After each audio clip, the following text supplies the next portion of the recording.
Hello అండి, welcome to RJ collection. అదేనండి, నిన్న నేను చెప్పాను కదా స్టాల్ పెడుతున్నాను అనేసి. స్టాల్లో నాకు జరిగిన ఎక్స్పీరియన్స్ మీకు చెప్తామని చెప్పి ఈ చిన్న వీడియో తీస్తున్నానండి.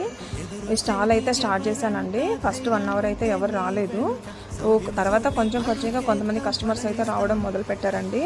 వచ్చారు కొంతమంది మేడమ్స్కి అయితే క్వాలిటీ బాగుంది అన్నారు, కానీ కొంతమంది ఉత్తగా చూసి వెళ్ళిపోయారండి. మనం బిజినెస్ స్టార్ట్ చేసినప్పుడు చాలా ఇట్లాంటివన్నీ జరుగుతూ ఉంటాయి, అందుకని చెప్తున్నాను. కొంతమంది మేడమ్స్ అయితే తీసుకున్నారండి, కొంతమంది నాకు రివ్యూ కూడా ఇచ్చారు. అవి నెక్స్ట్ పార్ట్లో నేను చూపిస్తాను. ఈరోజు అయితే కొన్ని రివ్యూస్ మాత్రం నేను మీకు చూపిస్తానండి. కొంతమంది మేడమ్స్ అయితే చాలా పలకరించారు.